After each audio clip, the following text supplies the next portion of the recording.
Hello again and welcome back to some climbing news. Fun times happening in the climbing world this weekend. We've got Pepa Sindel at only 17 years old getting yet another send of a 9A route.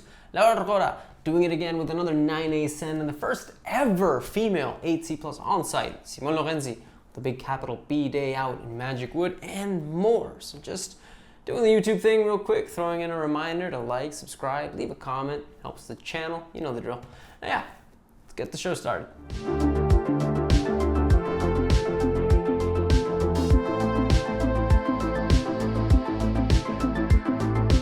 And first things first, man, Pepa Sindel, fresh off his send of Wolfgang Gulich's ultra classic Action Direct, a route that, well, we're actually not super sure if it is or isn't the world's first 9A/514D. Might be Hubble, not sure. It was the very least thought to be for a really, really long time. But regardless, fresh off his send, the 17-year-old has just managed a repeat of a route called Nice Freshly Baked, also 9A. And Pepa, I mean, he's well on his way to putting together an extremely respectable tick list. Not that it's not respectable already. Kid's only 17. He sent 9A plus or 515A when he was just 15 years old, which is it's pretty nuts. Climbed Chiroptera in Slovakia. He sent another one a few months ago called Modified in the Frankenjura, and it seems like the Frankenjura has been fitting him pretty well because Freshly Baked is his 10th ever 9A, and he sent after just 2 days of effort in what he claims were really bad conditions.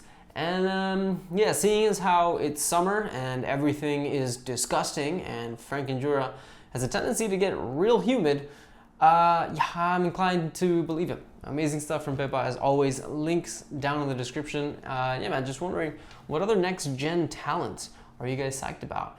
Would love to know how you all feel about the team kids of the world. Let me know in the comments below. And then, I mean, big bouldering sends are a pretty hot commodity in the summer, no pun intended, because, well, obviously summers are hot. And well, I guess maybe some of you guys are beginners and don't necessarily know this, but you need cold temps for climbing hard. General rule, right? The colder the temps, the more friction, the easier it is to hold on to bad edges and crappy holds. Makes sense. Which makes what Lorenzi just did all the more impressive. 2 insane sends in a single day. The Will Bosley proposed 8C plus/V16 climb Brain Rot and the Daniel Woods 8C/V15 classic In Search of Time Lost. Now each of these boulders only took Simon 2 sessions to complete. It seems maybe he tried them previously on 2 separate days, devoting a full day to each, and he felt as though he had them close enough.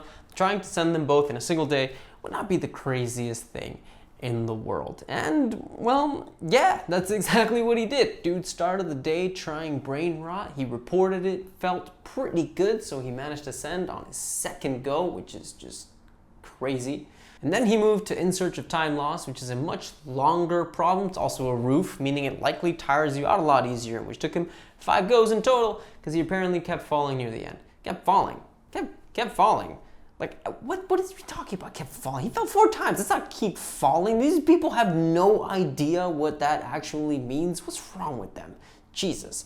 Kept falling. That's what happened to me on the kilter board yesterday when I couldn't send a single goddamn thing. Not, hey, I fell and did it 4 times. It's one of the hardest problems Magic Wood in 5 goes. Yeah. Stupid. What am I saying? Amazing stuff regardless, man. It seems like he's a little iffy about giving Brain Rot the full 8C plus/V16. Dude suggested maybe it's more 8C-ish with a question mark. And I mean, you know, it's just one of those things, right? Brain Rots have been done 3 times now in only a few months while In Search of Time Lost. It's only ever been repeated 7 times total.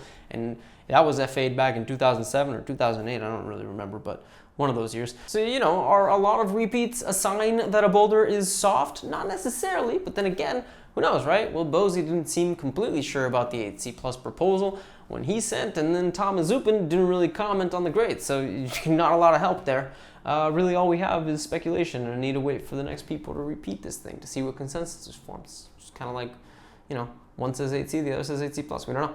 I mean, the climb is literally next to one of the most classic classics that have ever classicked in Magic Wood, like the juiciest strawberry of all, Jack's Broken Heart. It's 80 plus / V12. So it's hard to imagine that you know, Brain Rot won't get a ton of attention. I honestly think it's probably going to be the most repeated 8C plus next year. But of course, throwing that question onto you guys, is brain rot going to be the next sleepwalker? Let me know what you think in the comments below. Well, at least, if it keeps the 8C plus rating. I mean, might just stay at 8C, who knows? And then I just kind of feel like giving you guys a couple of suggestions for some videos to watch if you got nothing better to do or just want to support your fellow climbers this week.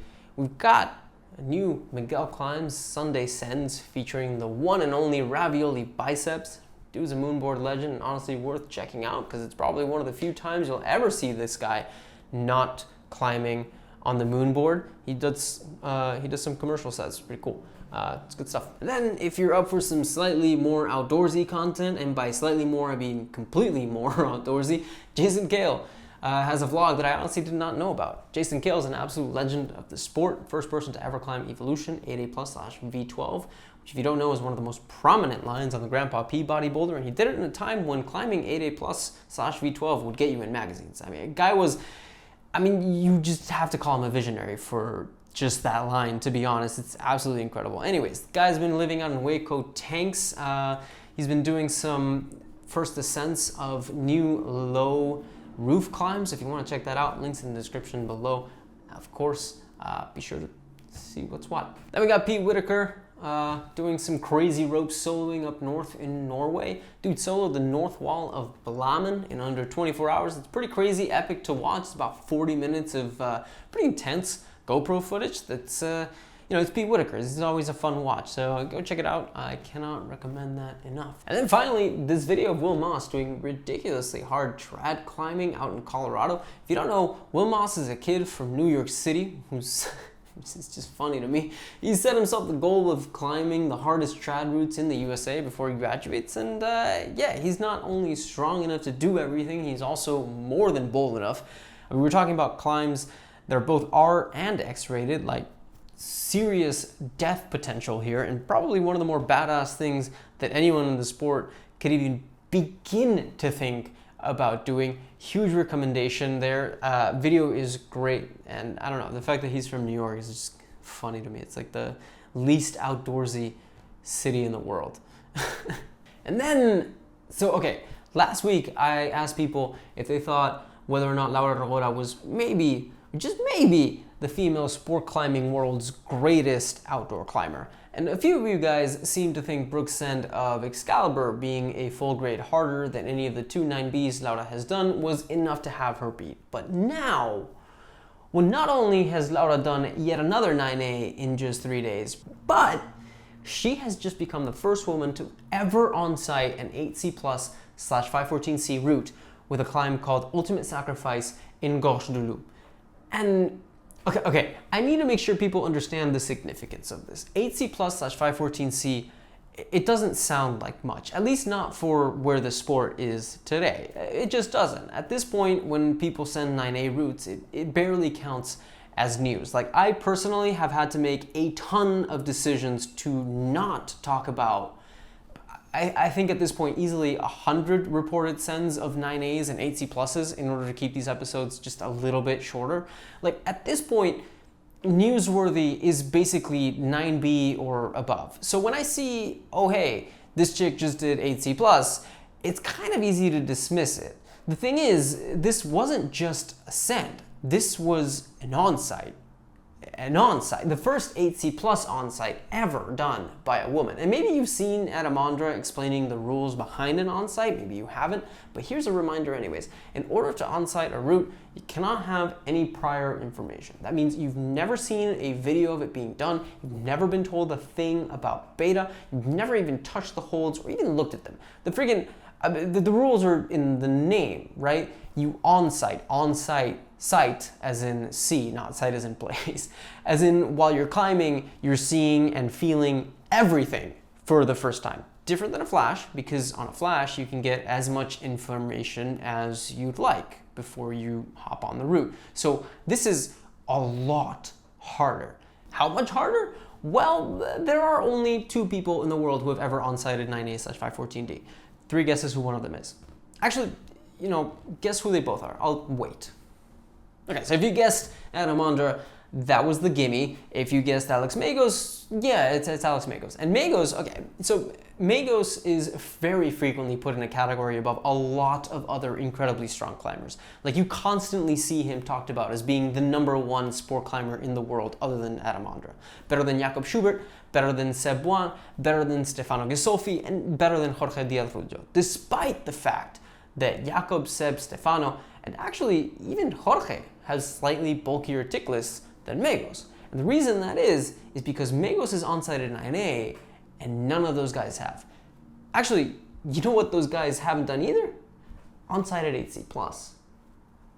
Yeah, has the weight of this achievement started sinking in a little bit? Like, I'm getting excited just thinking about it. Jakob Schubert, Seb Buin, Stefano Ghisolfi, and Jorge Diaz-Rubio, 4 of the strongest climbers the world has ever seen, have not Onsight at 8C+. But Laura Rogora has. I'm gonna give you some numbers here. Honestly, this will just show you that Adam Ondra is in a league entirely of his own, but that's neither here nor there. So there have been a total of 7 9A Onsights. 5 of those were climbed by Adam Ondra, 2 of those were done by Magos, who became famous by being the first ever to Onsight 9A back in 2012. He did a climb called Estado Crítico. Anyways, 8C+ routes, right? That's what we're talking about here. You wanna know how many people have ever Onsighted 8C+? The number is actually ridiculously low. It's 7 people. That's including Laura. The 7, by the way, are Pachi Sobiaga, who was the first person to ever Onsight 8C+/514C back in 2007, and who has only ever done one single 8C+ Onsight. Ramon Julian Puigblanque, who also only ever managed a single Onsight. Magnus Mippo, yeah, again, he's a YouTube guy now, but like, we cannot discount the guy's achievements, man. He's freaking up there in the world's greatest climbers of all time ranking, for sure. He only did one 8C+ Onsight, but that's more than enough. Domen Skofic, who also only ever did this once, Laura Rogora with this most recent one, Alex Magos with 2 8C+ Onsights, and then Adam, just, you know, being Adam, he's got 20. Dude, 20 Onsights. Like, it just becomes funny at a certain point. But yeah, look, the point is, onsighting something this hard, you have to be not just incredibly strong, but also incredibly skilled. I mean, again, look at how quickly Stefano or even Seb seem to climb some of the hardest routes in the world. Look how ridiculously strong they are, and yet, no 8C+ Onsights at all. And here's Laura. I mean, honestly, if this doesn't put her in the running for greatest woman sport climber in the world right now, at least for the outdoors, I honestly don't know what else would. But honestly, I'd love to know your thoughts on all of this. Like, this girl just seriously had probably one of the best weeks in a single area that I think the climbing world has ever seen. Like, just wanting to quickly go over what she did in less than a week here. Pontex, 9A+, Kinematics, 9A/+, Trip Tiptonic, 9A, Acai XXL, 8C+/9A, Ultimate Sacrifice, 8C+ Onsight, Tango to Nick, 8C+, Total Eclatch, 8C+, 7 PM 8C Onsight, Hot Chili X, 8C Flash. So, you know, I mean, yeah, like, what do you guys think? Is that 9B+/515C an inevitability at this point, or what? Literally one of the most impressive things I think I've ever seen from any climber, like, ever. And last but not least, I'm gonna just get serious for a moment here to talk about the increasing unionization of climbing gyms. If you want to check out a more detailed account of why unionization is necessary, I have a video you can check out right here that goes into a lot more detail on everything, history, all that. But suffice it for now to say that climbing gyms have been, let's say, treating their workers very poorly for an incredibly long period of time. We're talking about ridiculously low wages that have been stagnant for literal decades, various unfair labor practices being filed, gyms that have been bought out by private equity firms, cutting costs everywhere by firing workers and increasing hours expectations without equal increases in pay, all kinds of union busting tactics. I mean, it's an incredibly long and honestly depressing list. But as of July 25th, we have amazing news out of California, as a total of 9 of the 17 Touchstone climbing gym locations have now voted to unionize. 4 of those 9 locations joining up with the 5 gyms that famously unionized in April 2024 and which successfully organized the first ever climbing route setters strike in history back in March of this year. All this in the video. Now, this is only a small part of a much bigger story. I've reached out to some of the workers over at Touchstone and am planning to release a second in-depth video about how unionization efforts have been doing in the climbing world at some point in the future. Just wanted to quickly announce this to you guys, and also to just ask that you check out my previous video on the subject if you haven't done so. Your local climbing gym employees are very much the backbone of the community, and they absolutely deserve our support. So yeah, if you'd like to check out the history of the sports unionization efforts, links are in the description below. But hey, that was of course some climbing news. Thanks as always for watching this stuff. Please don't forget to throw in a like if you enjoyed yourself. Comment with opinions, questions, suggestions for future videos, whatever you want. Subscribe too if you haven't. I know a lot of you haven't, but keep watching my stuff. I see you. I got analytics. Anyways, I'll see you guys as always on Friday, but in the meantime, of course, go climb some stuff.